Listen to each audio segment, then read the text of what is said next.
Wow, don't kid yourselves. This is no organic grassroots movement. You know what I'm talking about here? I'm talking about the violence in the cities, Portland, Seattle, Minneapolis. That's not what it is. You know, when I talk to people and some say, yeah, I've heard about the protests, but they're peaceful. And if you listen to the mainstream media, I looked at an article in the New York Times, it's unbelievable what they're selling. They're selling that they are peaceful and that it's when you're protecting federal property, that you're somehow violating the rights of rioters. And yes, they are rioters. And you know what this whole phenomenon is doing? It's doing the work of the globalists. It's preparing America for the coming New World Order.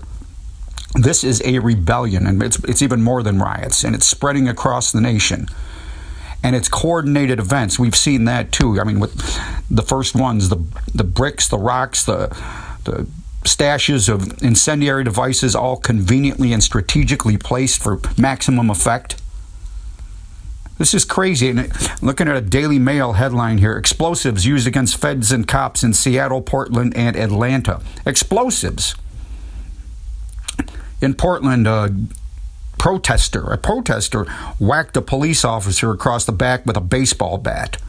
Cops are discovering bags filled with rifle magazines and Molotov cocktails. Attorney General Barr is talking about the fact they're using slingshots to fire ball bearings at police. That can kill somebody. Yes, my name's Rob Palazewski, and you are listening to The History of the Future, where we look into our history to see into our future. No fake news, just a big fat dose of the truth. And I'd like to invite you at this time to go to atpministry.com. That's our website, atpministry.com. Please sign up for the weekly newsletter, and if you can help out this ministry, that would be great. There's lots of other stuff you can get there. You can get the old podcast, radio programs, articles, old newsletters. I was looking at a Fox News report here, and, you know, the New York Times is selling this as peaceful. And, you know, here it says, for nearly 2 hours, people threw rocks, bottles, and other objects, launched fireworks over the fence. They're starting fires, trying to light the courthouse on fire.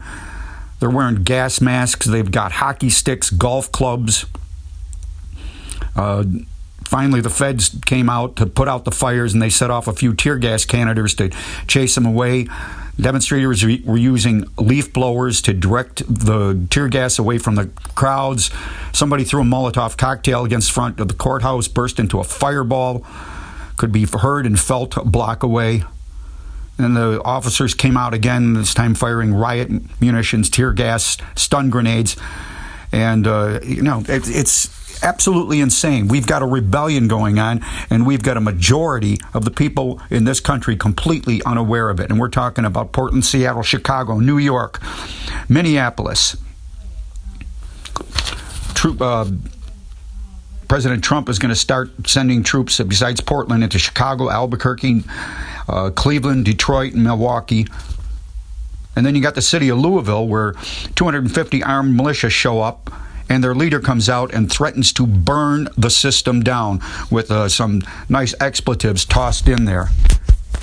Burn the system down if they don't get this one investigation all wrapped up within, I think he said 4 weeks. Then Aurora, Colorado, you saw another outbreak of violence. Over there, Paul Martin was being interviewed on the Common Sense show. He was saying that Antifa had snipers on the roof. Snipers on the roof. It was also in Aurora that someone was trying to get away. A family in a car was approached with a gun. They started driving along the protest where protesters had blocked a highway, and as they were driving by, and you can watch this, go to the website. I've got the film of there, a link to the film of it. You can hear them shooting at the car as they went away. Several shots coming from different shooters, it looks like. Just insanity. Paul Martin also was reporting that according to the Aurora cops, there's thousands of Antifa operatives, and along with several Muslim Brotherhood and Chi-Coms, the Chinese communists, and they are supposedly on their way to Denver to cause a whole lot of trouble. And the trouble is not just contained in the major cities.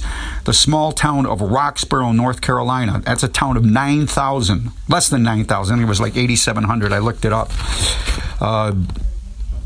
There was a protest went on there. It had to do with a police shooting. And there's the peaceful protest. This is the way this always goes. When the peaceful protest ended, about an hour after that, about 30 people showed up armed with Molotov cocktails, and the police ended up doing several arrests. And Bob Griswold, who was also talking on the Common Sense show, Dave Hodges there, you should check him out too, picked up some police intel analysis of this, and it is pretty disturbing about what is going on there. This was dated July 26th. I'm going to just redact a few lines out of this here. Well, the observed activity was a mass protest and observed enemy activity in Roxborough, North Carolina. Insurgents engaged in skirmish with local police department. One officer was wounded, and he had to be taken away by emergency vehicle, and they captured a cache of stuff. And then they go into the incident description. Multiple armed assailants. They're talking about more than 50 show up there. They were making explicit statements of violence. They called their organization NC Born, standing for Building Our Revolution Now, BORN, Building Our Revolution Now. Initially, they fled from police. Then they returned about an hour later, dispersed among local businesses, and they were dropped off individually. And what they would do is they had set out, they parked Dodge Chargers with stolen North Carolina plates to confuse law enforcement as to their position, and then they would swarm different positions in a series to exhaust responding officers and to attack them with some sort of spray. An officer was wounded and required EMS transport. They also recovered a cache of weapons in a van with Virginia plates. And the assessment of it was this here.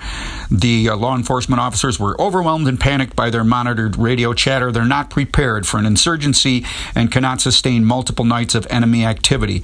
Majority of insurgents are not local. Okay, so they're bussing them in or something, unknown to police. And they are making explicit threats to police and business owners on social media. They're expecting a bunch of violence in the next 48 hours. So you got quite the situation going on here. And you know what this all is? It's all part of a master plan to cause the collapse of the United States. And by all, I'm talking about the coronavirus, the lockdowns, the masking, the mandatory trackable vaccine, the phone app tracking, the threats of a second wave, the economic shutdown, the threats of more lockdowns, the destruction of the middle class, the destruction of small business, the war on cash, the looming food shortage, the war on religious services. And there is one. This is all a giant psychological operation to cause the population of the globe to quietly surrender everything and just march right in to the New World Order. You know what this is? This is a communist attempt to take over the United States, because what we're facing is an organized revolutionary force. Now, this game has been in play for decades, even generations. But, you know, at the top, it is run by committed Satanists dedicated to the New World Order and the enslavement of mankind. That's what we are facing here. And right now, our most important priority, besides physical preparation, the most important above physical preparation, which you should be taking physical preparations, you know, we're talking have your protection, have your ammunition, have a plan, have food. And I'm talking long-term, you know, long-term food and all that.